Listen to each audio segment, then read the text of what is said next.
Thank you very much. It's a pleasure.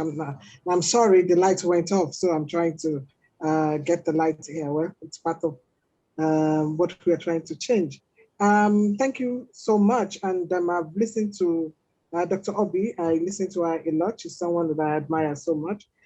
She had talked eloquently about the fact that there's a need for citizens to build that power, to be able to have political influence, to define the outcome of governance. That's the way she put it. And she concluded by talking about the need to have an empowered and engaged electorate. So I am going to speak, more to that in terms of how and what does this mean to women who aspire to go into politics, and also to speak also from a broad terminology of participation, which is beyond taking elective position, but also being in public and also being active as women. In my study and in my research, I had realized that women in Kenya, for example, those who won the election in recent time, won because of what they have done in their different communities first, before they ran for politics. So oftentimes what we see is that people want to run for politics without also not investing in the environment. So people don't identify you with anything, then you join a political party. So it's important to look at participation from a broader point of view, from what we see at the formal representation, and also participation from a broader platform where you're expected to be an active citizen. Wherever you are contributing to change, it becomes easier if you then say you want to pick the ticket, to go into politics.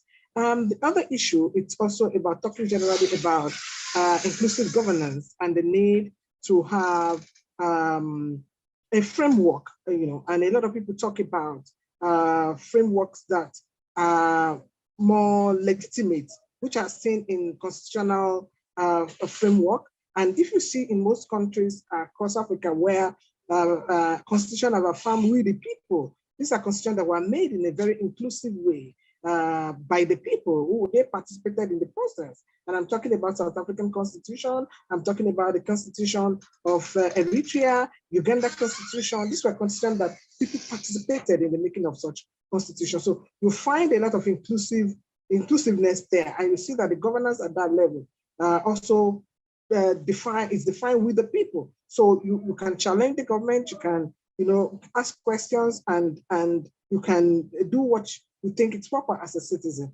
for government. So one of the things I'm raising is that constitutional governance is very important. So what we have in the Constitution can also define how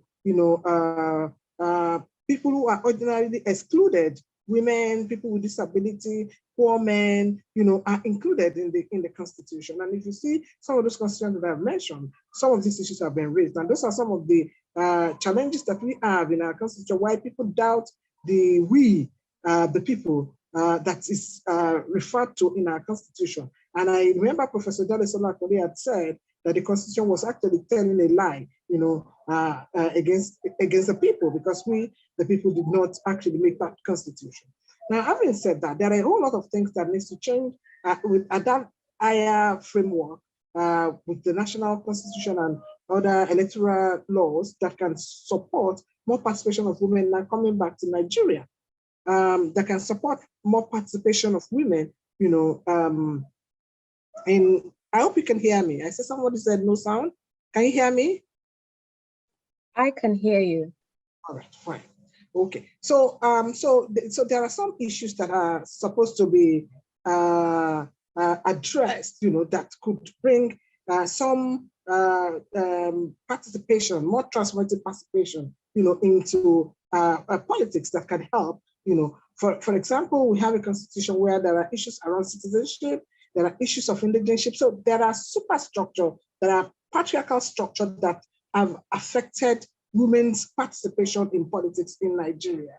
Some of them are, if you are married, you become stateless. If you are married to someone from Lagos and your husband is from Ogun State, just even between 1 hour difference, you want to contest an election, somebody is asking you, where do you want to Where do you want to contest from? Are you contesting as a Lagosian, or are you contesting as somebody who's married? And because of the superstructure and the dynamic and the patriarchy within the political framework, so they play that to themselves, to their side when it comes to things like that. So the woman who is interested in changing the society or in transforming the society, then runs away because she has become automatically stateless, because there is no place where she wants to place herself.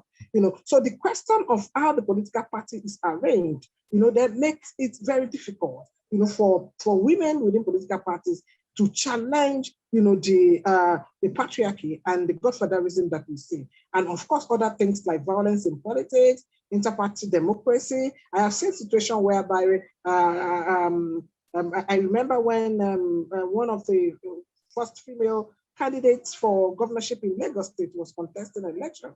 So they put the primary somewhere in Akure. By the time she got there, they have moved the primaries from Akure to another place. So she didn't even know she could not participate. That's why that she had lodged her own people, that will vote for her, because they have to do that to be able to, So despite that, she was not even able to participate in that primaries, and somebody emerged despite the injustice in that regard. So we have a political party system that is skewed, that is not democratic, that does not recognize, the rights of people, and does not provide that opportunity for people to be able, to participate effectively in politics. So I will then go to the question of how. So what do we do?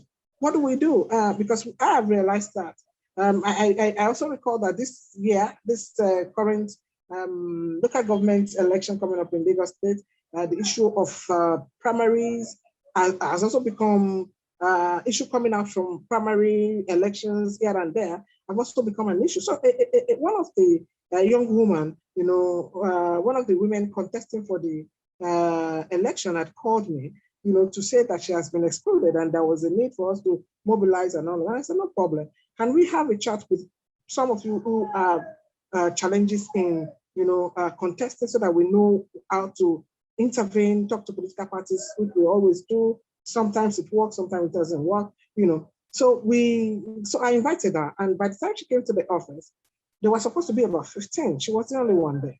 And I asked myself, frankly, what it means is that you don't even have the capacity to mobilize. You don't even have the capacity to mobilize. So my point is that some women also go into politics thinking that it's an a la carte, and that when you get there, you can find everything work for you. You must work for everything that you get in politics. It's important. So it is important to build a critical mass. As women going into politics, I tell people I want to go to politics, I won't go alone. I have to first convince about 5,000 people to go with me, so that when I enter into that political party, you will know that I am coming with a huge crowd of people, into politics. So it's so that so it's important also when we are into politics, we must also be able to assess our capacity and our strength. So it's not every time that we're marginalized. It's also possible that we're getting into that system, without also preparing very well. Unfortunately, I don't have much belief in the political structure that we have currently in the country. And it's important for us to canvass for a transformative political system, that can allow women to function well.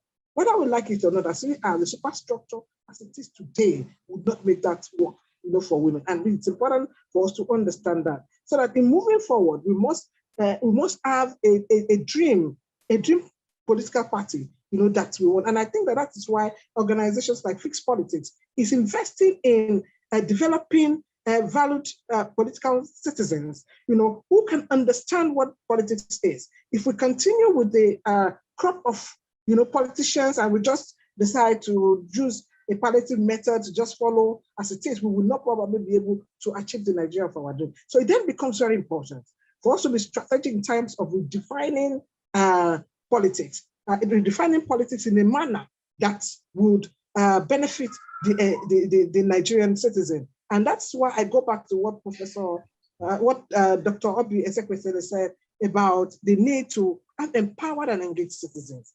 We need to have citizens that we can empower, and citizens that are engaged, that can make things work, that can change, the tide of politics, that can make the society work better. So one of the first things, quickly, is the need to build interest communities. Interest communities I am a feminist, so I believe in feminist struggles. I believe in feminist struggle to the extent that, we must fight marginalization at all levels.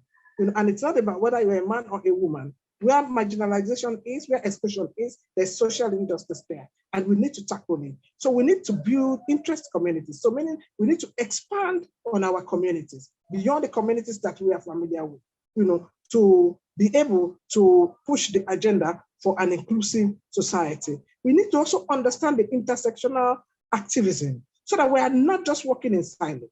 We are working, with other groups, with other people. Women alone cannot solve women's problem. It is absolutely impossible. So we must expand our course to be able to, yes, we need to strengthen women's power. We need to strengthen women's solidarity, but we must understand that intersectional approach to activism. We must build solidarity as an essential force. As an essential force. It becomes very important to build solidarity as an essential force, because people say, oh, there's pull-out Down syndrome, there's pulling down syndrome. This happens as a result of no solidarity. Where there are ideological agreements and there's solidarity of purpose, it becomes very difficult to address that. So solidarity and feminist organizing for alternatives. It's important also for us to be clear. What are you bringing into politics? What is different? People don't want to vote for women because they are women, but they want to vote for women because there's something different that you are bringing. So we must come up with clear-cut alternative. We must understand political economy of politics. We must come up with clear-cut alternative. So it becomes very important to build.